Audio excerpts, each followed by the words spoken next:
Now, the Hunt Palmer Show. A magic beyond anything you could ever imagine. You are now listening to the Hunt Palmer Show. Brought to you by Sagrera Farms on 104.5 ESPN Baton Rouge. Locking down the middle of the day. You really think that's the best idea? Live from the Raising Cane studio. This is Hunt Palmer. It's quite a piece of work.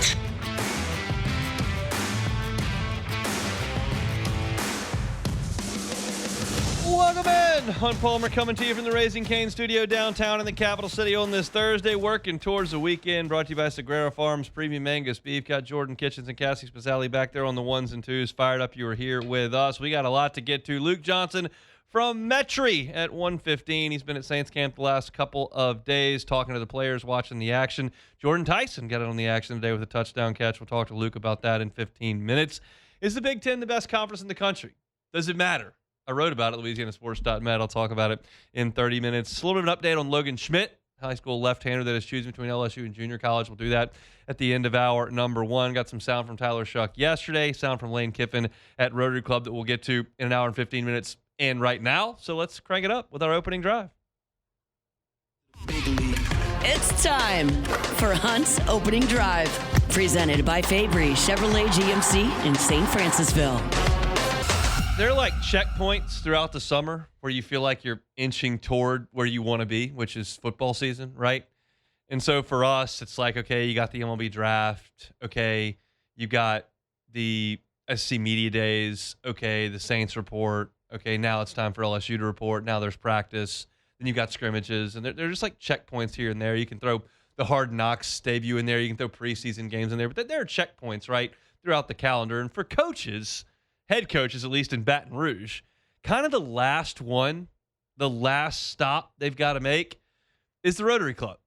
And I don't say that meaning they don't want to be there, but it's like the last thing right before camp starts.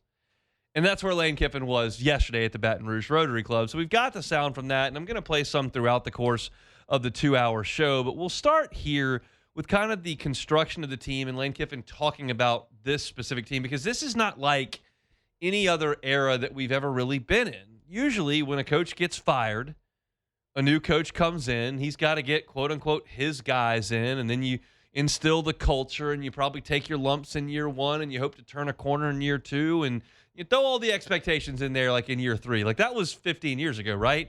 It's just not the case anymore. And Lane Kiffin knows that, and they went and put together a team that they think can go out there and win, but he does speak to the fact that, hey, it is still pretty young.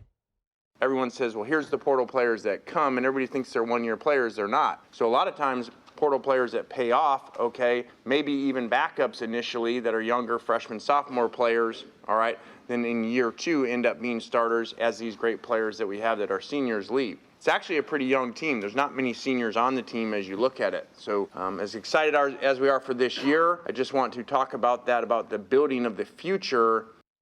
There's no question about this. Like, there are certainly some one-year guys on this team from the portal. Like, look, Ty Benefield's a one-year guy. 1 year. Sam Levitt's very likely a one-year guy. Jordan Seaton's going to play 1 year here. But there are a lot of guys around this roster that are going to be here for a little bit. Like, Dylan Jones can play a couple years here at LSU. Winnie Watkins can play a couple years here at LSU. They brought in some offensive linemen to start right away. And you'll see that. You'll see that with Jordan Seaton, as I mentioned. But, like, Devin Harper is a redshirt freshman. Sean Tompkins has multiple years of eligibility to play. Darren Stray is a young offensive lineman. You've gone in and you've brought in some guys that do have multiple years to play. So there is an element of youth to this team. I wouldn't go as far as to say that it is a young team. Like, Seaton's going to move on. Bo Bordelon's going to move on. Braylon Moore's going to move on. Levitt's going to move on. Jace Brown, Trey Wilson probably going to move on. Ty Benefield's going to move on. Prince Will Umanmiellen's going to move on. TJ Dottery, Whit Weeks are going to be done. TaMarcus Cooley could potentially be in his last year. He could come back, but like, you get the picture. Like, it's a team that could be replacing a good bit next year, but not nearly to what they had to do this past year. But his point is taken. There's a lot of youth that is on this team and that was actually brought in the portal when you consider the amount of redshirt freshmen and sophomores that they did bring in. But they had to get it done quickly.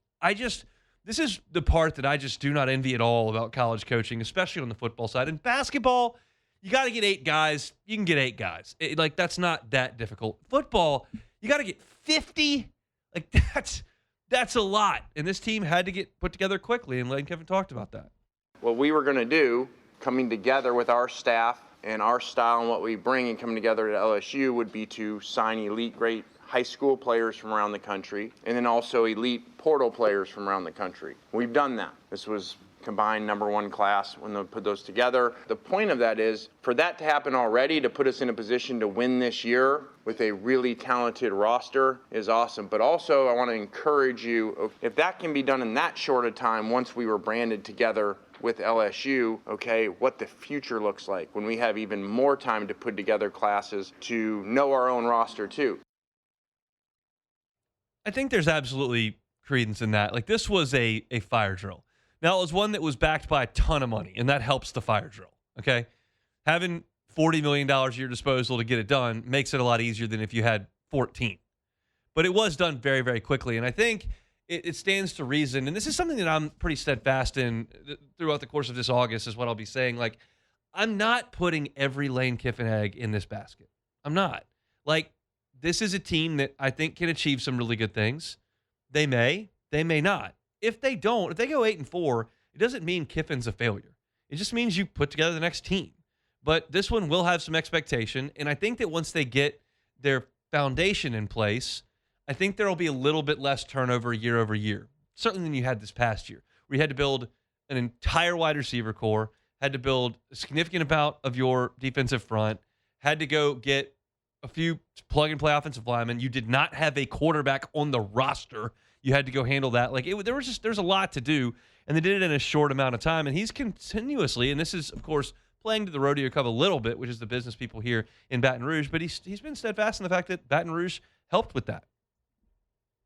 And these were players that in the portal that could go anywhere in the country, went to other great places on visits. One of the common things that was said by the kids, but especially by the parents, on Sunday meetings, they said, wow, it was amazing going around the university, going around the town and feeling so welcome, whether it was at the hotel they stayed at, whether it was at the different restaurants that they went to, and that everybody knew who they were, and everybody was excited about the potential of them coming here, and they felt a really home feeling, even though they're only on their visit for 48 hours. So I knew the history of being able to recruit to LSU and the stadium and the great players that have played here, but then to add that on top of it, really, I understand why over the course of time, as you look at it, it's been one of the most successful places in America, but also where great players have chose to come from not just the Southeast, but from all over the country because they feel that during the weekend.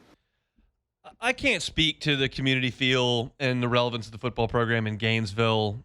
Auburn's a small town, so is Oxford. I don't know how things go in College Station or Austin or Knoxville. I don't know. I know how it goes in Baton Rouge, though, and I believe that. That's not to mean that Baton Rouge is unique to care about its college football team. I don't mean that in any way, but I do know how much Baton Rouge cares about its football team. I do know when we go out like on remotes to wherever we are setting up and doing live broadcasts with the truck, and the amount of people that come up to us that listen every day, that know us by name, and that talk about the things that they're interested in and know things in depth about recruiting or about the baseball team or about whatever it is. And I just know that people around here are constantly engaged with LSU. And so it's no surprise that when Lane Kiffin and a 6'5" offensive line recruit walk in the door, people take notice. People say hello. People express their gratitude and talk about how great the town is. That doesn't surprise me at all, and it sounds like Lane Kiffin has found that to be the case in a very short amount of time in recruiting. Now, one of the guys that I wanted to spend the end of this segment talking about is Billy Glasscock, because he's kind of in the shadows. I'll be honest with you. I cover the team. Billy Glasscock walked right through that door right now. I wouldn't know who he was. I know who he is. I don't know what he looks like. I don't know I don't know. But he's important, and Lane Kiffin talked about his importance in putting this all together. College football has now turned into the NFL in a lot of ways because of the money and because of trying to figure out how you divide the roster as you look at high school and you look at portal, and also what players do you keep. People don't talk much about that. I'll say to you with the cameras, that's the world that we're living. With money now, decisions have to be made, and players basically are cut nowadays. Billy does a great job of managing throughout the building and all the things that come with it, especially contracts with players, and then also all the player issues and building issues that come up through the year. Billy's been very important in our transition in that too. Billy Glasscock feels like a huge key to this machine. whenever LSU takes the field against Clemson on that Saturday night in Death Valley, when it's 104 degrees and there's 104,000 people in there, not exactly, but close. When that happens, nobody's going to be thinking about Billy Glasscock. But the fact of the matter is that he's making important decisions. He's doing a lot of the dirty work that no one ever sees. He's integral in the allocation of the money in the meetings that go forward with recruits. He's a big, big deal. And Lane Kiffin continued talking about his general manager. You used to just have coaches that just coach football. Now we have personnel people that also are throughout the year watching other players, high school and college players, to build basically like a draft board and a free agent board. So if you just try to coach the old school way, you'll get left behind in that. Your season programs, maybe they coach really well, but then their roster management and then the players that they choose in the portal, okay, they miss on a lot. You know, a big part, just like if you follow NFL, is the draft and free agency. It's not just the marquee names that you see, okay, in the portal. It's how do you hit on the other parts of the portal, meaning after the first tier, you know, and that's your evaluation system, not just when you watch the film, okay, but who are they? When they come in, most places recruit the kids as they come on their visits. We evaluate the kids as they come on their visits to figure out who they are. Are they going to fit in our systems? Are they going to work? We have to figure them out so that we're bringing the right players in, and he does a great job with his department in that. It's a whole army of people scouring the country for players that's on college rosters, that's on high school rosters, and then determining whether or not it fits. And he talked about the personality point of it, and that's vital. You have to have the right guys in this era that won't check out when you lose a game or won't pout when they don't start the next game. You have to have the right attitude this day and age because these kids have a lot of leverage. They've got a lot of money, and they can leave whenever they want. And so you've got to make sure you've got the right work ethic, the right mindset in your building. And, oh, by the way, they got to be able to play. And Lane Kiffin talked about building the system that he runs around the players that they are able to get on campus. I think what we do really well is we get the pieces and then we figure out the system to fit the pieces. Many people just run their offense or defense and they just, okay, this is what we run. What we do is, especially offensively, okay, is we look at the players, we figure out through camp what do they do really well, and then we maneuver the system around that. And over time, as you look at the different stops of where we've been offensively, we look very different sometimes from year to year. We may have a year where we're calling plays at Alabama and Derrick Henry leads the SEC in rushing, you know, and rushing attempts in the country. We may have other years where we throw the ball a ton. That's all based off of the players as we figure them out. So that's exciting to get to that part of it. And that's true. He's talking about Derrick Henry, but the same is true when they featured Kejuan Lacey late last year. The same is true when they featured Quinshon Judkins in Oxford. And then also they had years where Corral and Jackson Dart threw it all over the place. So he practices what he preaches there. They really do change the offense year over year. Now, what he wants to do starts with the running game. And if they can't run it, then he's cranky because 2 years ago, Ole Miss couldn't run the ball as well as they wanted to. And they ended up losing 3 games, including Kentucky and Florida, because they couldn't execute the running game the way they wanted to. You saw this past year, they got the running game cooking with Lacey, and then everything fell into place with Chambliss and in the deep passing game and being as potent an offense as they were. So it starts with the running game, but they can do both sides of it, and that's kind of what he prefers to do. So we'll listen to more from Lane Kiffin at the Rotary Club yesterday, but that's kind of a taste of the high points for me and what he was talking about at lunch yesterday as we inch closer within a week now for LSU starting fall camp. That'll crank up Wednesday of next week on the Ponderosa. Thursday show is brought to you by Sagrera Farms Premium Angus Beef. We will come back. We'll talk Saints with Luke Johnson. He's been there the last 2 days. It's next. The Hunt Palmer Show. Boudreaux's Electrical Services. Boudreaux's Electrical Services. Neil and Melissa have been running Boudreaux's Electrical for 40 years. I tell you always to go to Boudreaux's Electrical for your Generac home standby generator. And you should. If you don't have one and you want to give yourself the peace of mind of knowing that hurricane's not going to knock out your power for an extended amount of time, that afternoon thunderstorm that rolls through isn't going to knock you out from power for 3 hours, call Boudreaux's Electrical. But if you've already got a Generac home standby generator and your customer service is not good, you never hear from the installation company, you might have got it from the big box store, you don't hear from, you don't know who to call if there's an issue. That's okay. Even if you didn't buy your generator from Boudreaux's Electrical, you can contact Boudreaux's Electrical and say, hey, I'd like to get the Boudreaux's Boost. I'd like y'all to monitor my system 24/7 so that if there's an issue, you can come out and fix it. And they're happy to do it. 985-397-1562. That's 985-397-1562. Or the Gonzales location, 225-300-9389. That's Boudreaux's Electrical Services. You're listening to The Hunt Palmer Show, brought to you by Sagrera Farms.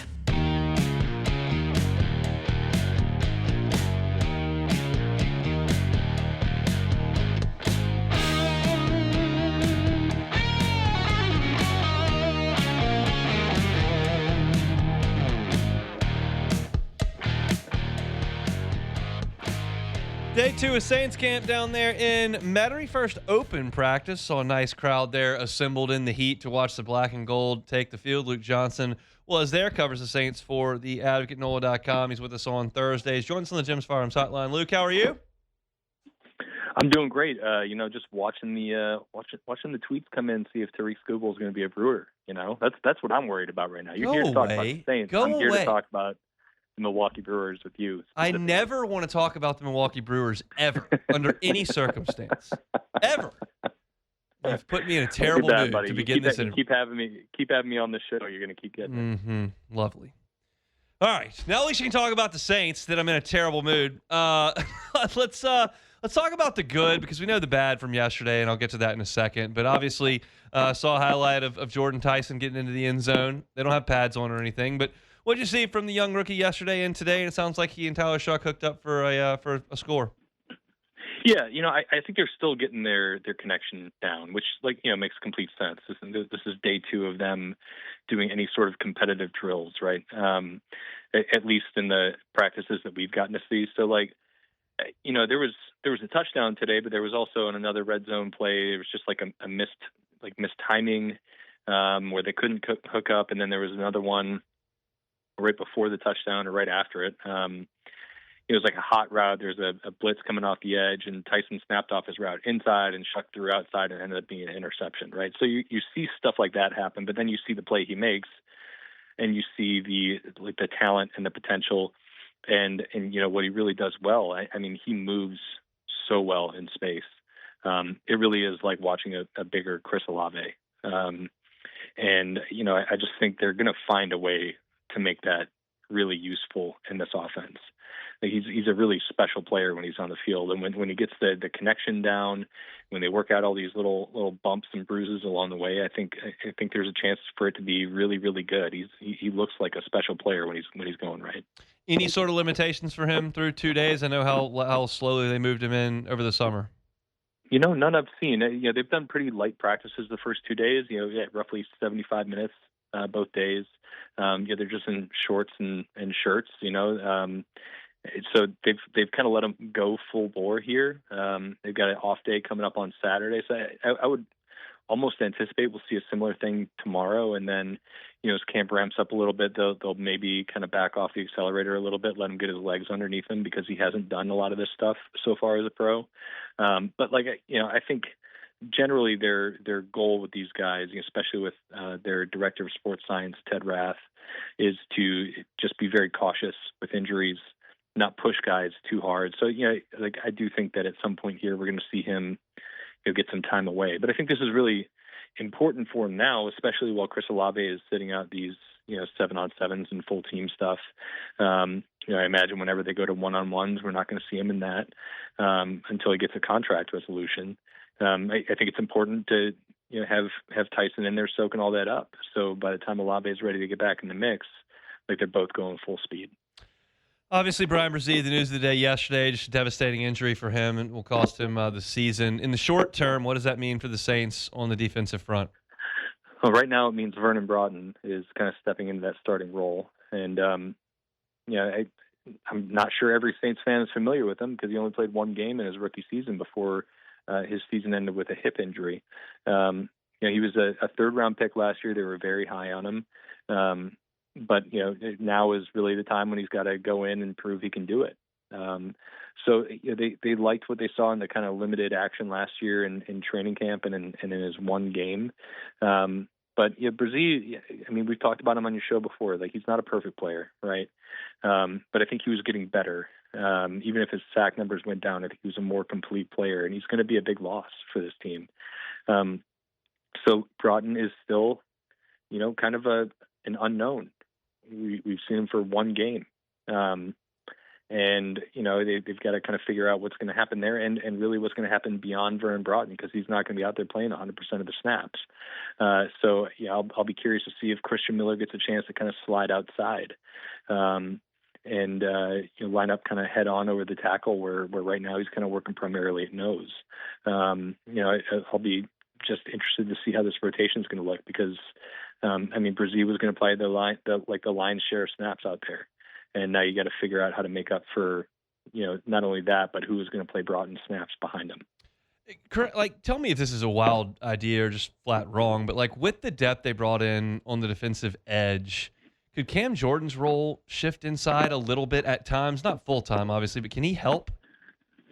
I think that'd be a tough ask.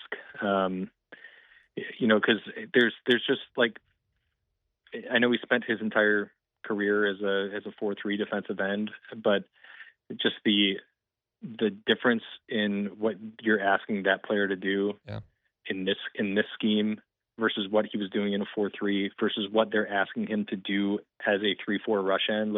He has to drop weight to play that position, versus what he was playing at before. I don't think it's just something that you could just kind of seamlessly move him in and out of that spot. You're asking him to do different things when he's at the rush end spot. He has to drop back in coverage on some snaps, and you're going to want to, if you're going to be playing that, head up over the tackle spot on the D line, you're going to need to be playing with a different sort of skill set. So I think to me, they would rather keep Cam in a spot where he really thrived last year, and not kind of mess with what was working for him.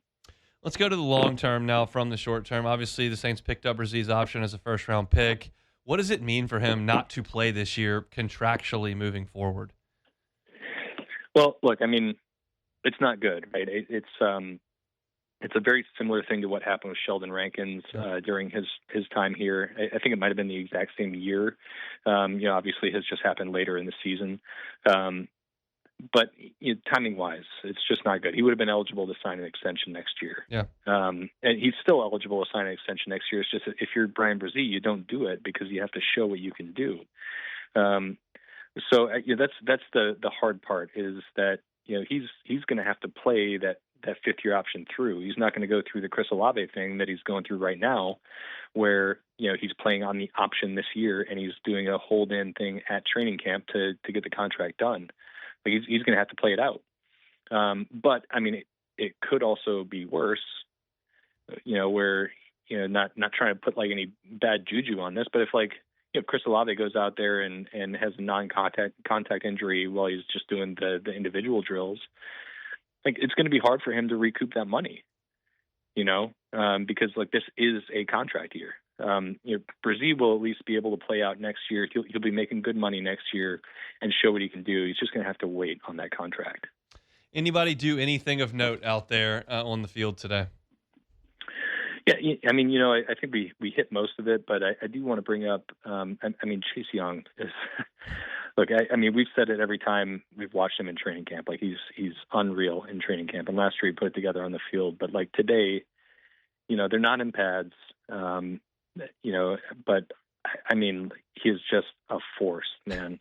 He's just wrecking plays. And that's absolutely what you want to see. You want to see this guy develop into a true superstar, which we all know he's got the ability to do. But he's feeling it, man. And he knows that he did something really special last year and kind of his limited opportunities. And I think he's ready to just really, really go off, which is, if that does happen, that'd be huge news for the Saints defense.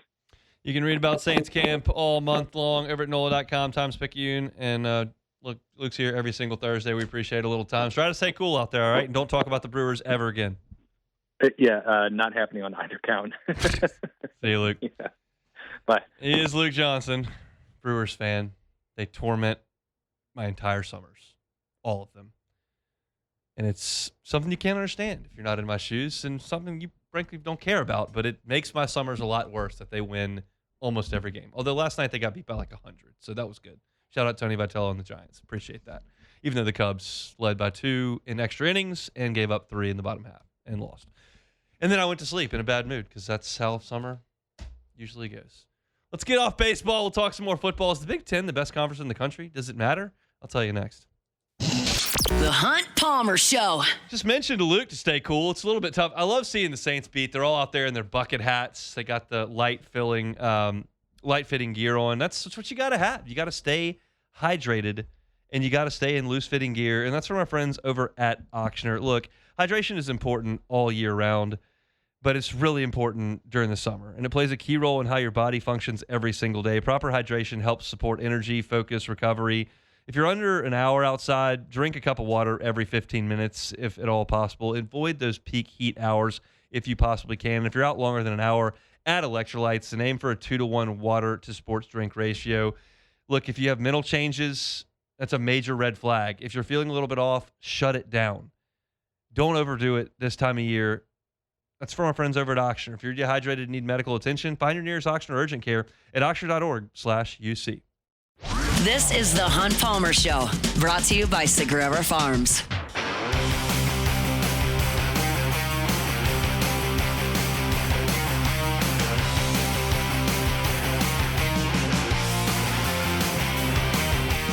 First American Bank and Trust, FABT.com, FABT.com. That's First American Bank and Trust. They've been at it for 116 years. It's remarkable longevity at First American Bank and Trust. They started up in 1910. 1910. And they've been in your communities ever since. Grown to 25 locations throughout Southeast Louisiana. If you're looking for a banking alternative, you're not happy with the customer service you're getting from the national bank, you make a phone call, somebody is out in San Francisco, they don't pick up the phone, you get put on hold, you're in a call center in Atlanta. That's no way to do it. Look, bank locally with First American Bank and Trust. 25 locations all throughout Southeast Louisiana, so there's always one near you. You can walk in and see a familiar face, see somebody that you go to church with on Sunday, see somebody whose kid is on the soccer team with yours. And every decision that's made about commercial loans, about personal loans, is made locally in Southeast Louisiana at First American Bank and Trust. It's just a different way to do things. And if you feel like the community bank doesn't have the resources to help you out with that commercial loan, think again. 25 locations.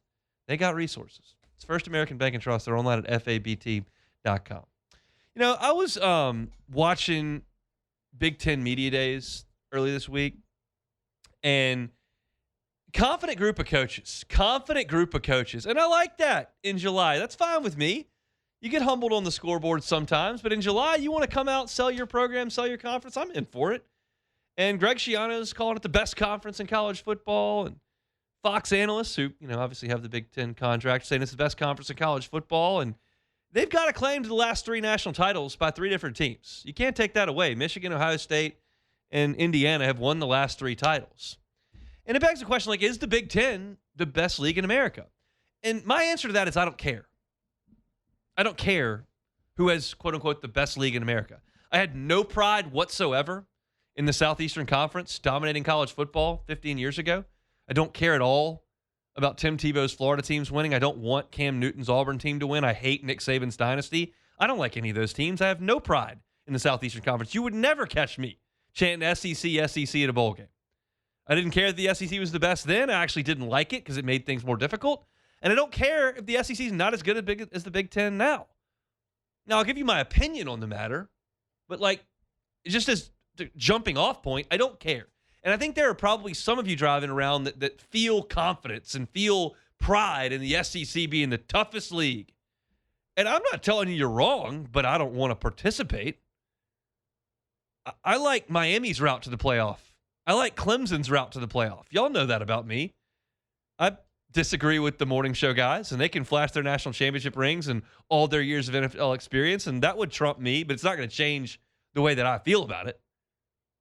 I don't think playing 8 really difficult games is the best way to get into the playoff. I think playing 4 is. Notre Dame's about to play 1. They're going to play 1 game this year. Notre Dame's guaranteed into the playoffs.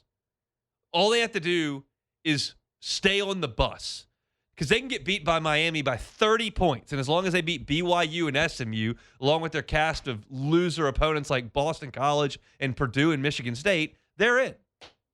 Last year, they only played 3 games that matter. They went 1-2 and got left out at 10-2. But that's the best way to get into playoffs. So I don't care who has the best team, best league in the country. But let's just discuss it for those that do. Here's the way these two leagues will argue for themselves. The Big Ten will say, we've won the last 3 titles, 3 different schools. Same thing the SEC used to say. When back between 06 and 12, 7 years, the SEC won every title, and Florida got a couple, and LSU got one, and Bama got a couple, and Auburn got one. It's the same thing, but that's what the Big Ten will say. And the SEC, Lane Kiffin included, will say, it's really about the depth.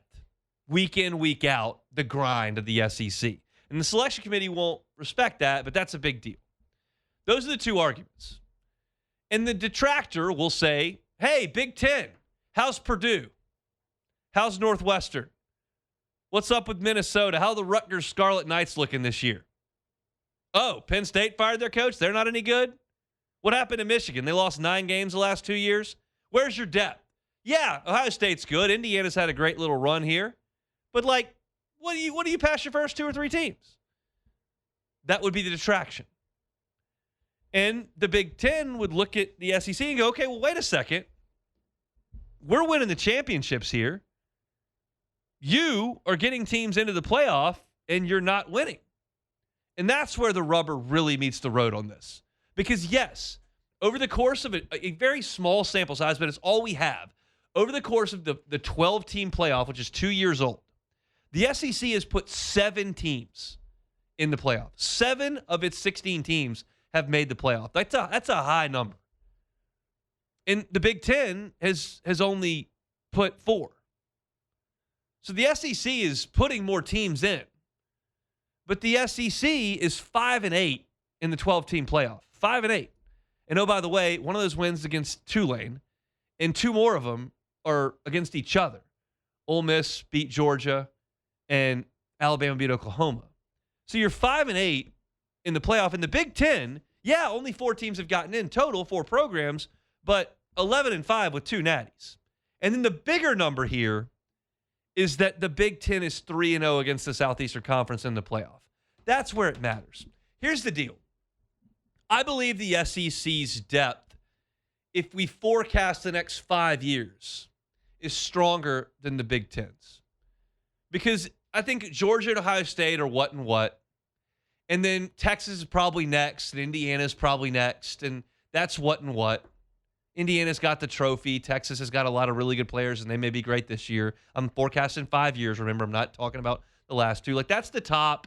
And then you've got this tier below that where we think, Michigan might step up a little bit. And obviously, Penn State's got a proud tradition. And you've got Alabama. What are they? It's kind of like Michigan where it's not Harbaugh, Michigan anymore. It's not Saban, Alabama anymore. It's kind of right there. And you got Tennessee that has made the playoff, okay. And Penn State's made the playoff, okay. And there's a group right there behind it. And then there's whatever. I have no interest whatsoever in any coach or selection committee telling me, hey, that game against Kentucky or Mississippi State or South Carolina, that's a lot tougher than playing Minnesota or Rutgers. I don't care about that. If you're a championship level team, you don't deal with 8 through 16 in this. Saban doesn't lose to those teams. Kirby didn't lose to those teams. Ryan Day doesn't lose to those teams. Harbaugh doesn't lose to those teams. Signetti doesn't lose to those teams. I don't care what the nice place team looks like in the NFL draft. I just don't.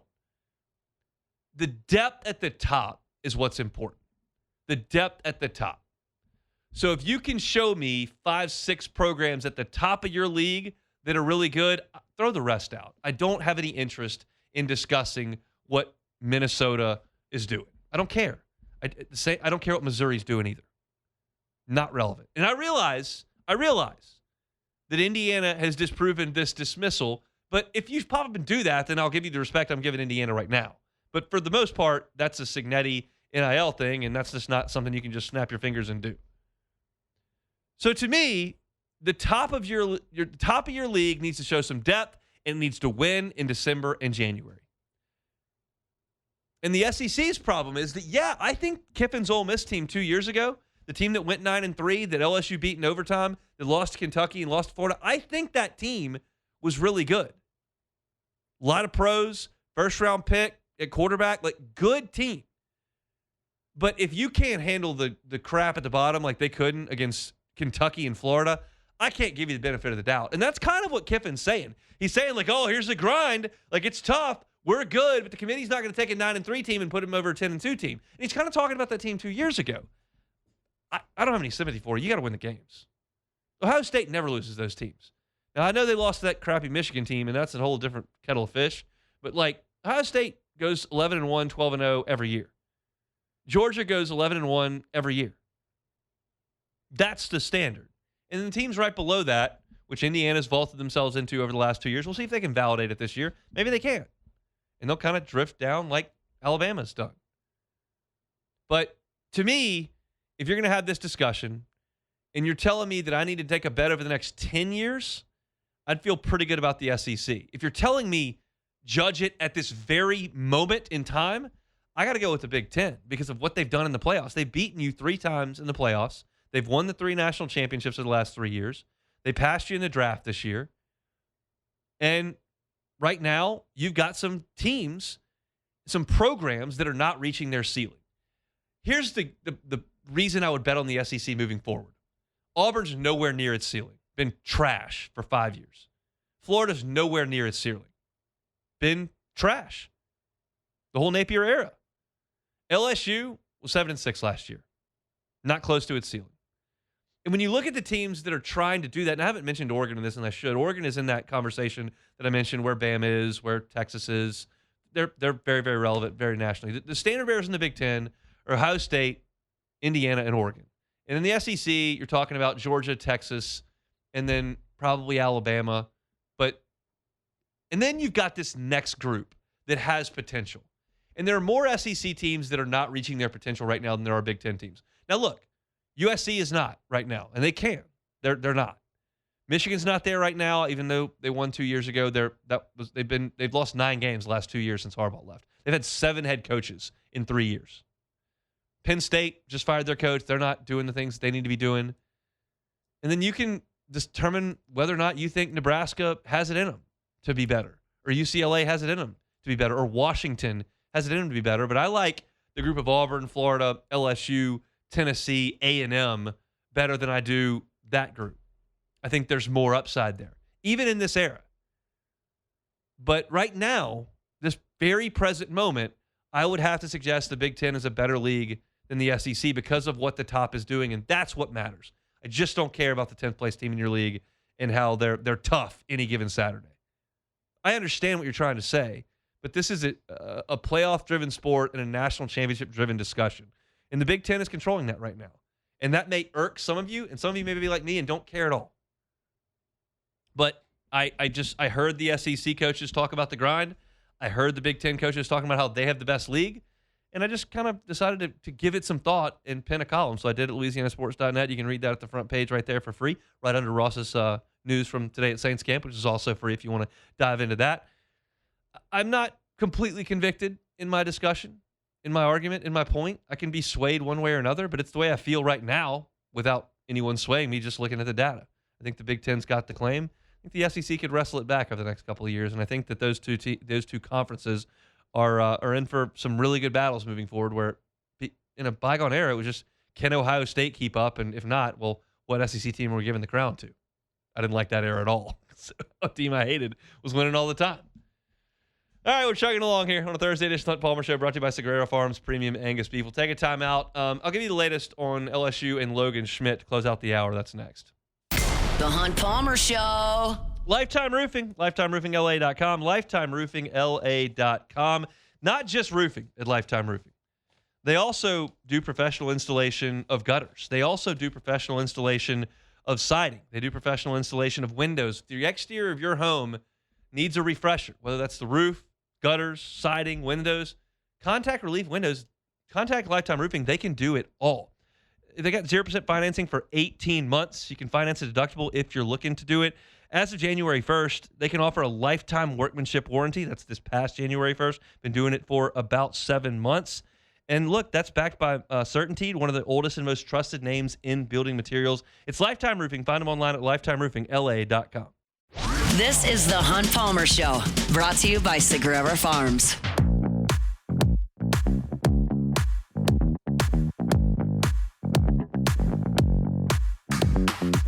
One Bath and Closets. OneBathAndClosets.com is the website. David Duvall and his team, 30 years redesigning and remodeling bathrooms and closets. Closet space is not something I ever really considered. It's certainly not something I considered when I bought my first house. And then the fiance moved in, now wife moved in. And she looked around and went, "Where are we supposed to put all our stuff?"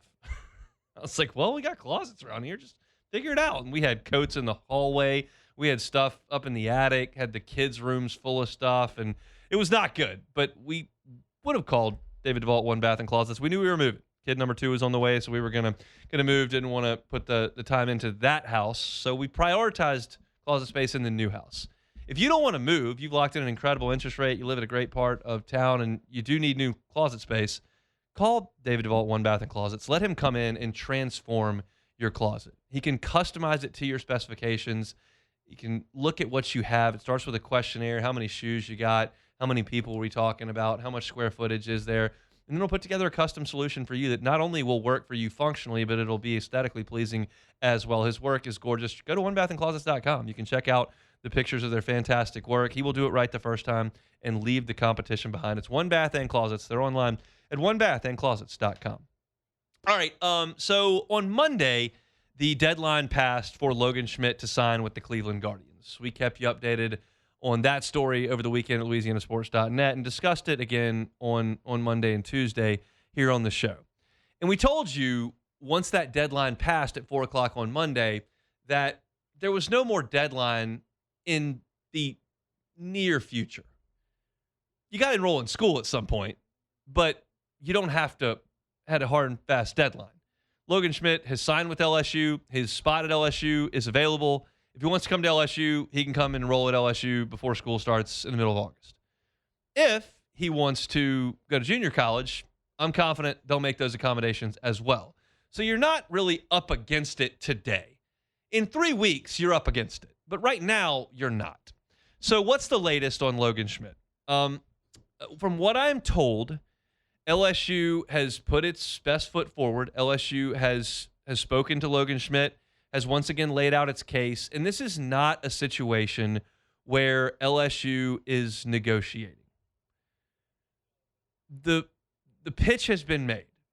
There's a financial package that's involved with every player that's going to come in, whether that's a transfer portal or the high school ranks. And that's not something that's going to change drastically with this situation. There is a development plan for each individual player. They've certainly laid that out with Logan Schmidt. And keep in mind, these conversations were had well before the draft, but they weren't necessarily as in-depth as some of the other players because Logan Schmidt didn't really think he was coming to LSU. So it's kind of been a re-recruitment of sorts. And that was the case during the draft process and the signing period. Now, they've kind of laid that out. Jay Johnson has been at the front of that. And LSU's going to let him decide. This is not one of those, like, the recruitment that comes to mind for me the most, it was an impressionable year for me. I was in college as a freshman. It was Joe McKnight. You remember at the end of Joe McKnight, he's at John Curtis, and, like, Pete Carroll comes to River Ridge, and he's got Reggie Bush's Heisman Trophy, and Pete Carroll's leaving, and Les Miles is pulling up right after him, and it's, like, pressure time, and signing day's the next day, and it's, like, time is of the essence. This is not that. This is, okay, you know what the deal is. Here's what happens if you come to LSU. Here's our pitch. We'd love to have you. I know that you weren't considering this, but this is what we can do for you. And then there's the junior college route that's not going to like, if he goes to junior college, he's not going to get a Cade Anderson monster top 5 pick signing bonus. He's not. He's not going to get that he's not going to go 5th in the draft from the 2nd round from JUCO. He could go to LSU and work his way up to that type of level. We've seen Paul Skeens and Cade Anderson do it in short order. But there's also a risk where you could come to the SEC and get knocked around a little bit and fall down the draft boards. It's possible. In junior college, you're probably not going to fall down draft boards, and you can just run it back the same way you kind of did this past year with gaudy stats, overwhelming, overmatched hitters, and likely go somewhere in the 2nd round again for somewhere in the neighborhood of $2.5 million and move on. And this is just going to have to be a decision that Logan Schmidt and his team make. So there's not going to be any more visits. There's not going to be any more hard sales pitches. The Guardians are out of the picture. This is just a player and his camp determining how they want to approach the next 1 to 3 years. And from what I've been told, I don't expect this to drag out for 3 weeks. I would expect a decision, and this is the term that was used to me, pretty soon. So would it stun me if a decision was made while I'm still in the air today? No. Would it stun me if it was made next Tuesday? No. Would it stun me if it was made August 26th? That would be pretty shocking because there's not anything else to be learned. This is a bet. The Schmidt camp is making a bet. They're either betting on drastic improvement at LSU and an improved signing bonus in a great pitching ecosystem, or short-term, limited variables, get back in the draft next year. And they're going to bet on one of those two to start his career. And I think it's going to happen pretty quickly. The last thing I'll leave you with is the confidence level for LSU. LSU feels okay about it. They don't feel great. They're not locked in. They don't feel like, oh, it's over. I have talked to sources at LSU pre-draft that have told me about guys and said, yeah, that's not going to happen. He's not coming here. And I know that LSU has spoken to Logan Schmidt after the deadline, and I was not told he's not coming here. I was not told, oh, we got him. But I was not told he's not coming here. So I think LSU feels like they're very much in the mix. But I still lean towards JUCO because I think that's the plan that they kind of had, the closest thing to the plan they had moving forward. We'll see. That's it for hour number 1. We got a lot in hour number 2. Tyler Shuck sound, Lane Kiffin sound. We'll pause for SportsCenter, national headlines. Come back, hour 2. It's Thursday edition of the Hunt Palmer Show. The Hunt Palmer Show. GoTro's Outdoor Power, GoTrosOnline.com, GoTrosOnline.com. 22 years for the GoTro family in business here, Baton Rouge and Gonzales. Largest parts inventory in the state of Louisiana. National Hustler Dealer of the Year 2 of the last 3 years, right here in our area. It's still July, barely. So you got a chance to get by today, tomorrow, and get 20% off MSRP for Hustler commercial mowers. 0% financing for 48 months is available if you get on by today or tomorrow. I can't promise you what's going on in August. I'm sure it'll be awesome, but I got July right here, and that's what they got. So if you're looking for that Hustler, that zero-turn mower to manage your property, that grass is growing like crazy right now with the heat and the rain. Get to GoTro's Outdoor Power and get those great deals. It's GoTro's Outdoor Power, online at GoTrosOnline.com.